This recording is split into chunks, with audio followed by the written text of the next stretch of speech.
Hello students, welcome back to Geet go in world affairs. Myself Kartikeya और आज हम लोग शुरू करने वाले हैं नेशनलिज्म इन यूरोप का पार्ट 2।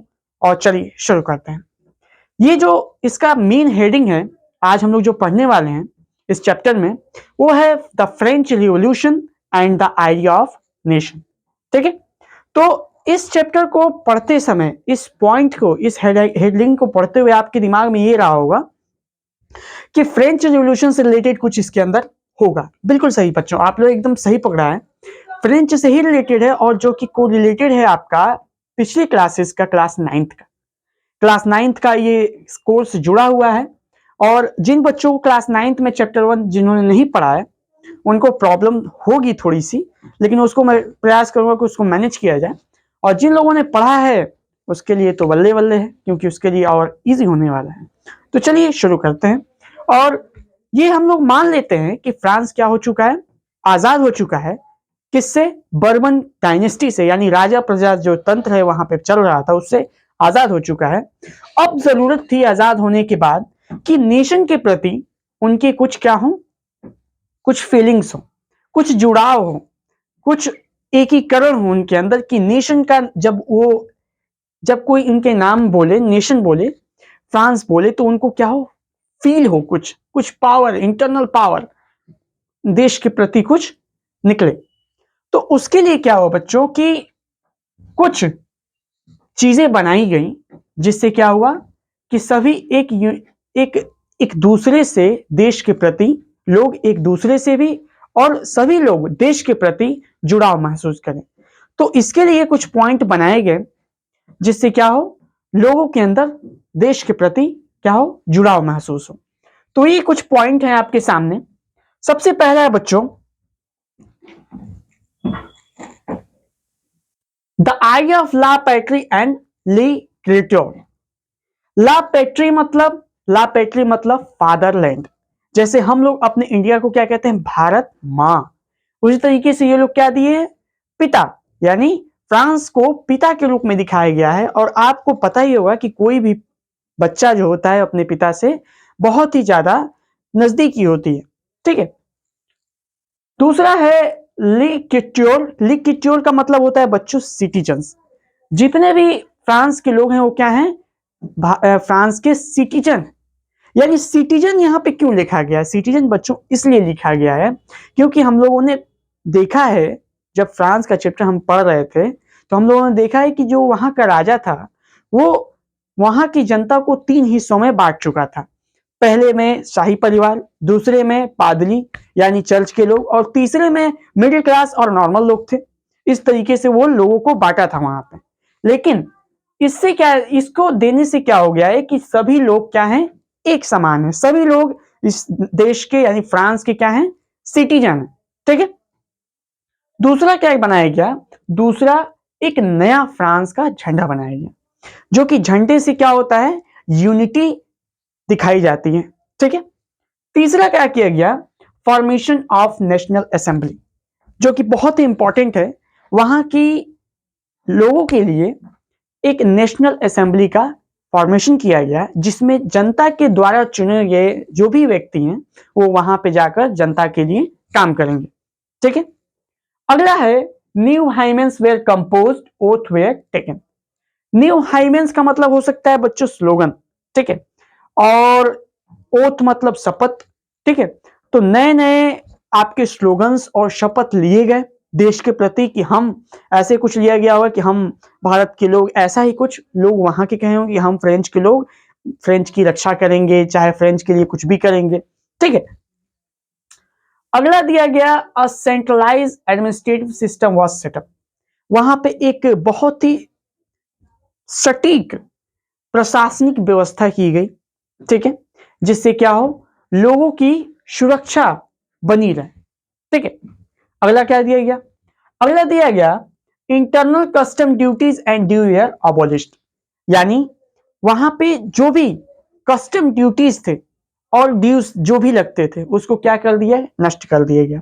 कस्टम ड्यूटीज और ड्यूज का मतलब क्या बच्चों, तो कस्टम ड्यूटीज जैसे हम लोगों ने देखा था कि राजा ने क्या किया था, अलग अलग कैटेगरी के लोगों के हिसाब से अलग अलग टैक्स लगाए थे कि ये वाले जो शाही परिवार वाले हैं वो टैक्स नहीं देंगे, दूसरे जो पादरी हैं वो थोड़ा सा टैक्स देंगे, और जो मिडिल क्लास है यानी जिसमें सभी लोग हैं वो वाले क्या देंगे, भर भर के टैक्स देंगे। और ये चीज क्या किया गया, खत्म कर दिया गया। यानी ये जो टैक्स फैक्स था, जो भी इंटरनल सब जो भी ड्यूटीज, कस्टम ड्यूटीज जो भी लगते थे, सभी को एबॉलिश कर दिया गया। ठीक है, जिससे लोग क्या महसूस किए, एकजुटता महसूस किए। तो आप कैसे एकजुटता महसूस किए, मान लीजिए ये एक फ्रांस है, फ्रांस में मान लो यहाँ पे मिल रहा है, यहाँ पे क्या है, यहाँ पे कुछ बैरियर लगा है, यहाँ पे कुछ टैक्स ज्यादा है, यहाँ पे कुछ टैक्स कम है, यहाँ पे टैक्स नहीं है। तो यहाँ के लोग कहेंगे कि यहीं पे सही है, यहीं पे सही है, यहाँ पे बहुत ज्यादा टैक्स लग जा रहा है। अब ये क्या किया गया, इसको आने के बाद क्या हुआ कि यहाँ पे अब कहीं पे भी क्या है, टैक्स नहीं है। तो अब क्या कहेंगे कि हम फ्रांस के लोगों को टैक्स नहीं देना होता है। सभी ये महसूस करेंगे, यूनिटी महसूस करेंगे। ठीक है, और अगला सिस्टम, अगला क्या दिया गया, अगला ये दिया गया कि uniform system for weight and measurement. Weight और मेजरमेंट के लिए क्या दिया गया, एक यूनिफॉर्म सिस्टम बनाया गया। वेट एंड मेजरमेंट का मतलब कि जैसे मान लीजिए फ्रांस ये है, ठीक है, फ्रांस के इस हिस्से में 1 मीटर बराबर 100 सेंटीमीटर बताया गया। इधर अगर इस साइड में अगर कोई कपड़ा लेता है फ्रांस का बंदा, तो इस साइड लेगा तो 1 मीटर यानी 100 सेंटीमीटर उसको मिलेगा। वही कपड़ा जब ये इस साइड लेगा तो ये इसको मिलेगा 1 मीटर, मांगेगा जब ये जाकर तो उसको मिलेगा 50 सेंटीमीटर। तो ये देख सकते हैं बच्चों कि एक ही इस कंट्री में दो जगह पे कैसे कैसे काम हो रहे हैं। इसी को क्या किया गया, यूनिफाइड सिस्टम किया गया। और इसमें जब यहां पे 100 सेंटीमीटर है तो पूरे कंट्री में कितना होगा, 100, हर जगह 100 सेंटीमीटर ही मिलेगा जब आप 1 मीटर मांगेंगे। ठीक है, और सबसे लास्ट में जो इंपॉर्टेंट काम किया गया बच्चों, जो कि बहुत ही इंपॉर्टेंट है, लैंग्वेज।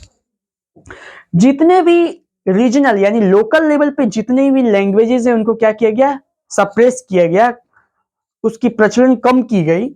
और किसको प्रमोट किया गया, फ्रेंच भाषा को प्रमोट की गई।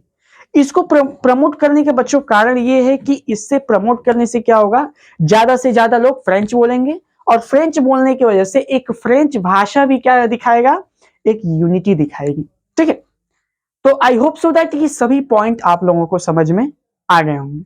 ठीक है, अब हम लोग थोड़ा सा यहाँ पे समझते हैं फ्रांस के बारे में थोड़ा सा। ठीक है,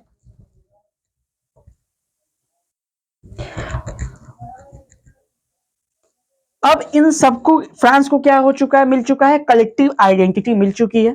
ठीक है, खुद की पहचान के लिए इतने सब चीजें मिल चुकी हैं।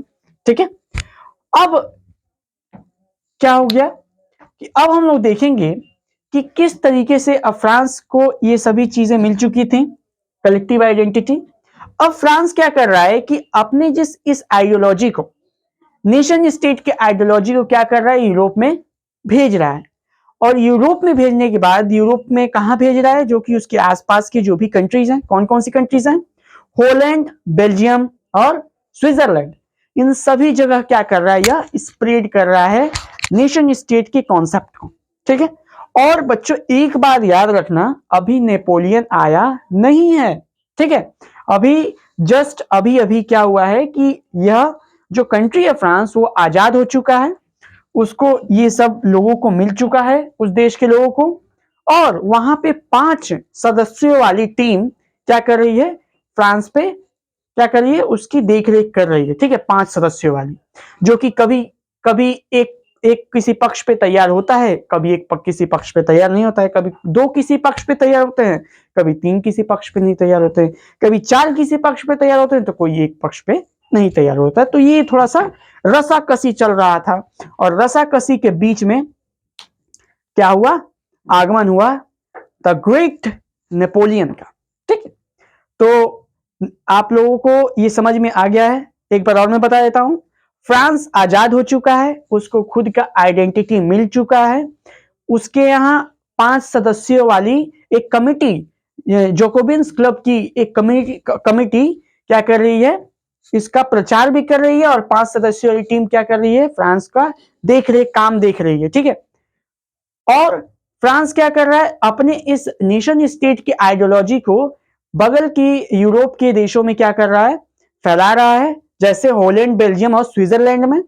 उसके बाद से क्या होता है, French army to begin the carry of idea nationalism abroad. और फ्रेंच आर्मी आपको पता ही है कि पूरे आसपास के देशों में कूद पड़ते हैं सब अपने आइडिया को फैलाने के लिए। और उसके बाद से आगमन होता है द ग्रेट नेपोलियन। ठीक है, तो इस पार्ट में सब समझ लीजिए बेसिक है। और इसको आप एक बात दिमाग में नोट कर लें कि जो भी चीजें यहां पे बताई गई हैं उसको एक बार कॉपी में जरूर नोट आउट कर लें। मेरी गारंटी है कि ये कॉन्सेप्ट आपको समझ में आ गया होगा। ठीक है, कोई भी डाउट हो बच्चों तो कमेंट बॉक्स में कमेंट करें। आई होप सो दैट मेरी टीम और मैं खुद आपको उसका जवाब दूंगा। थैंक यू, मिलते हैं नेक्स्ट पार्ट में।